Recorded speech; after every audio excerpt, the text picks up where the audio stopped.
sebelum kita mempelajari fikih, Ibu lihat dulu tempat duduknya apakah sudah rapi? Sudah. Nah, kalau ada sampah di tempat duduknya rapikan ya. Nah, sebelum kita mulai pembelajaran, silakan ketua kelasnya pimpin doanya dulu.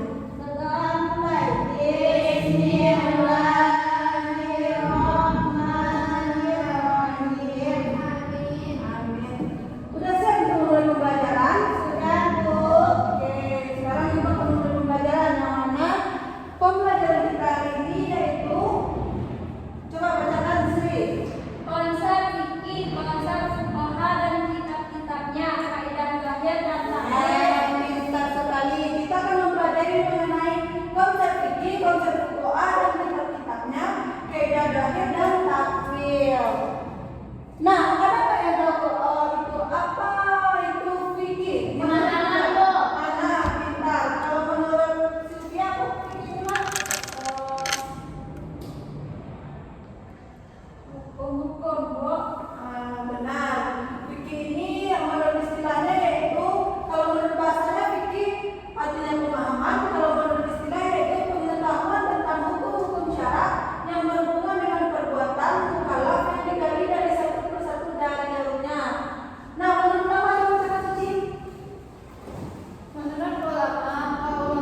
periwayat Umar. Nah, yang kedua ada Al-Qasim bin Muhammad, merupakan cucu dari Abu Bakar As-Siddiq dan keponakan Aisyah istri Nabi Muhammad. Pada masa hidupnya Al-Qasim belajar sebagai ilmu dari bibinya mereka, yaitu Aisyah. Yang keempat, coba bacakan Sri. Urwah bin Az-Zubair.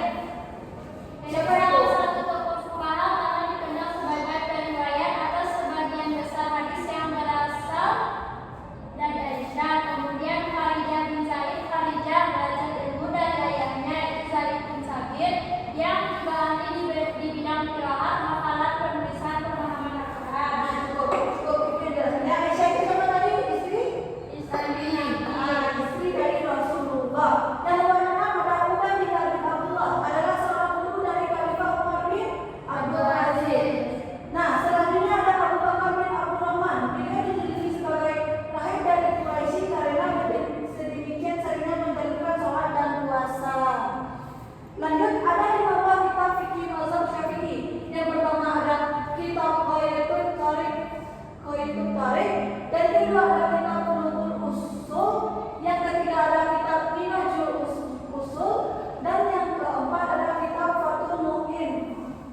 Nah, lanjut kita dari kitab-kitabnya. Ada yang kelima ada kitab Minhajul Talibin. Paham mengenai kitab-kitab fikih ini Anda? Tidak paham, Sri? Tidak, Bu. Di mana yang tidak paham? Ibu menanya kembali ya. Ada 5 kitab fikih yang dengan mazhab Syafi'i. Kitab fikih ini ada beberapa mazhab, dan di sini Ibu tuliskan dengan mazhab Syafi'i. Yang pertama ada kitab Qaidut Tariq. Ya. Yang kedua ada kitab Ulumul Usul. Ya. Yang ketiga ada kitab Minhajul Usul. Yang keempat ada kitab Fathul Mu'in. Yang kelima, bacakan Sri, ada kitab apa? Minhajul Talibin. Nah, paham ada 5 kitabnya. Anda kalau mau paham itu dicatat ya. Ya, Bu. Nah, Ibu lanjut. Nah, Ibu lanjut ke pembahasan kita yang kedua, yaitu kaidah zahir dan kaidah takwil. Nah, di dalam usul fikih kita Ibu menjelaskan tadi apa itu fikih. Nah, fikih itu yaitu pemahaman. Nah, di sini Ibu akan menjelaskan mengenai usul fikih. Ada nggak yang tahu apa itu usul fikih?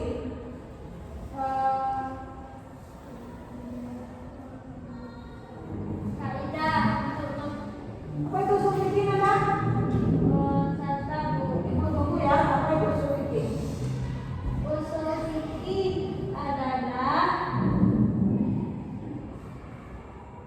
Coba cari. fikih, Bu. Ya, apa itu usul fikih? Coba Suci. Apa itu usul fikih? Kaidah usul fikih itu adalah suatu pengetahuan tentang dalil-dalil fikih secara menyeluruh, Bu. Usul apa itu?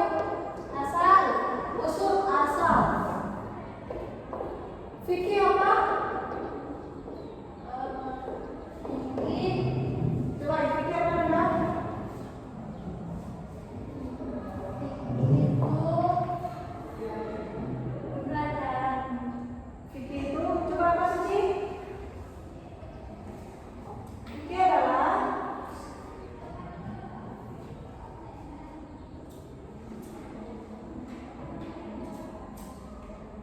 Fikih itu adalah ilmu tentang hukum-hukum syara, Bu. ilmu tentang hukum-hukum syara. Nah, yang dimaksud dengan usul fikih adalah asal hukum tersebut, asal hukum fikih tersebut. Nah, asal dari hukum fikih ini kaidah usul fikih. Ada dua macam. Kaidah zahir. Dan kaidah takwil. Puja, apa kedua macam usul fikih itu, Puja? Kaidah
di sini maksud ibu takwilnya. Takwilnya ini adalah laki-laki pemberani. Nah, di sini yaitu asadu. Asadu. Asadu. Nah, di dalam asadu ini, di dalam zahirnya ada macan. Tuh, paham? Macan. Macan. Di dalam zahirnya ada macan. Ini zahir. Nah, ditakwilkan atau dimaknakan dalam bahasa kita yaitu disinonimkan dengan laki-laki pemberani.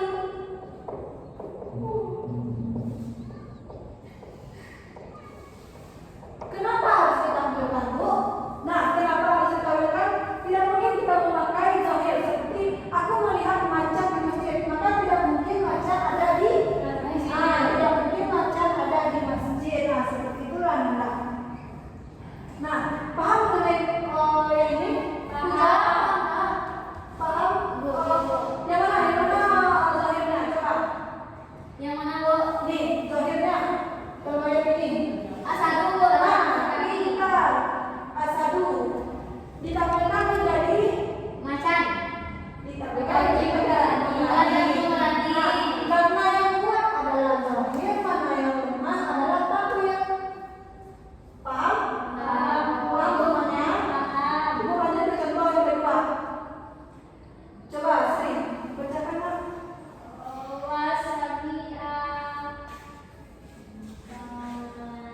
Terus